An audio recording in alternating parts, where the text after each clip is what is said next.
विराट कोहली और अनुष्का है। विराज बैठ प्रसन्न हो। जब ठीक हाँ, नहीं ठीक ही रहना चाहिए। हम आपको अपने प्रभु का विधान बताते हैं थोड़ा सा। जब प्रभु किसी पर कृपा करते हैं, ये वैभव मिलना कृपा नहीं है, ये पुण्य है। पुण्य से एक घोर पापी को भी बहुत देखो, पाप करके भी उनका कोई पुण्य है जिससे वो सुकृत पूर्व के सुकृत चल रहे हैं, नया पाप है। ये वैभव बढ़ना या यश बढ़ना ये भगवान की कृपा नहीं मानी जाती। भगवान की कृपा मानी जाती है अंदर का चिंतन बदलना, जिससे आपके अनंत जन्मों के संस्कार भस्म होकर और अगला जो है वो बड़ा उत्तम होगा। अंदर के चिंतन से होता है, बाहर से कुछ नहीं होता, मात्र अंदर का चिंतन। अच्छा, अंदर का चिंतन हम लोगों का स्वभाव बन गया बहिर्मुखी। बहिर्मुखी मतलब बाहर, बाहर यश कीर्ति लाभ विजय, इससे हमको सुख मिलता है, अंदर से कोई मतलब नहीं रखता कोई विरला ही अंदर से। अब क्या होता है, भगवान जब कृपा करते हैं तो संत समागम देते हैं, फिर दूसरी जब कृपा होती है तो विपरीतता देते हैं, और फिर अंदर से एक रास्ता देते हैं, ये मेरा रास्ता है, ये परम शांति का रास्ता है, ये शांति का रास्ता नहीं। भगवान वो रास्ता देते हैं और जीव को अपने पास बुला लेते हैं। बिना प्रतिकूलता के संसार का राग नष्ट नहीं होता। किसी को भी वैराग्य होता है तो संसार की प्रतिकूलता देखकर वैराग्य होता है। सब कुछ हमारे अनुकूल है तो हम आनंदित होकर उसका भोग करते हैं। जब हमारे ऊपर प्रतिकूलता आती है तब ठेस पहुंचती है कि इतना झूठा संसार, तो अंदर से भगवान रास्ता देते हैं, ये सही है। भगवान बिना प्रतिकूलता के इस संसार को छुड़ाने का कोई भी औषधि नहीं रखी। आज तक जितने बड़े महापुरुष हुए हैं जिनका जीवन बदला है, उनको प्रतिकूलता का दर्शन करके बदला है। तो कभी प्रतिकूलता आए तो उस समय आनंदित हो कि मेरे ऊपर अब भगवान की कृपा हो रही है, कि मुझे सतमार्ग में चलने की प्रेरणा मिल रही है। अगर सतमार्ग छूटा और ये सब, तो एक सेकंड के लिए आप विचार कीजिए। अब अपना सुधार कर लो, अपने जीवन को सत्य में ले आओ, तो अगला जो होगा वो बहुत जोर का होगा।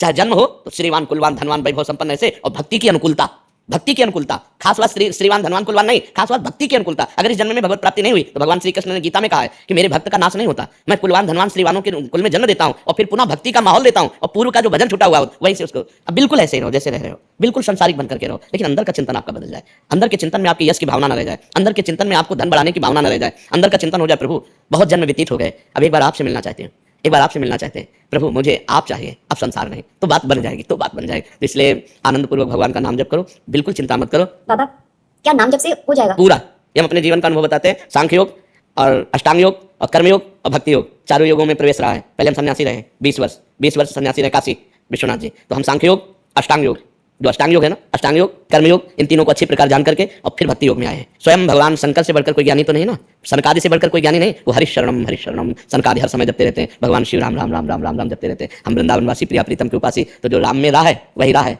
जो धा है ये रस देने वाली वस्तु है। तो हम राधा राधा राधा राधा, मतलब आप ये समझो कि हमारी इतनी तार्किक बुद्धि नहीं, हमारी श्रद्धालु बुद्धि नहीं रही। सन्यासी की जो बुद्धि होती है वो तर्क प्रधान होती है, कसौटी पर कसने पर। तो हम केवल भावुकता में राधा राधा का प्रचार नहीं कह रहे कि हमने सुना और ऐसे ग्रंथों में पढ़ा वैसे कह रहे, स्वयं स्वाद लेके कह रहे और विश्वास के साथ कह रहे कि यदि आप राधा राधा जपते हो तो इसी जन्म में भगवत प्राप्ति हो जाएगी, इसी जन्म में। जैसे किसी से कहा जाए कि तुम सत्य बोलो, मंदिर में चढ़ के बोलो, तो हम मंदिर में नहीं, वृंदावन में बैठे हैं, करोड़ों मंदिर इसकी समानता नहीं कर सकते, भगवान का परम धाम है। अगर राधा राधा नाम चल रहा है तो इसी जन्म में भगवत प्राप्ति हो जाएगी। हमारी आखिरी श्वास यदि राधा, तो मुझे श्री जी की प्राप्ति, भगवान की प्राप्ति हो जाएगी। इसमें कोई संशय नहीं और किसी साधनों की कोई आवश्यकता नहीं। आप केवल अंदर ही अंदर चलाइए और लिखिए। देखो हम जो कह रहे हैं उसको समझो, बहुत अधिक नाम जपने की हमें चेष्टा नहीं करनी, कम संख्या हो लेकिन मन लगा करके हो।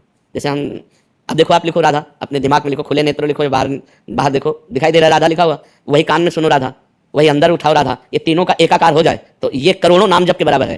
देखो जैसे हम बोला राधा, ऐसे हम 1000 राधा नाम बोले तो हम बोला राधा, ये उपांशु है, इसे उपांशु कहते हैं। राधा राधा राधा राधा 1000 बार, ये उपांशु हुआ। अब ये ऐसे उपांशु हम 10,000 बार जप करें, अंदर देखते हुए बोले राधा, उपांशु 10,000 बार नाम जप करने का फल एक बार मानसिक में है। इतना बड़ा फल है ये। ऐसे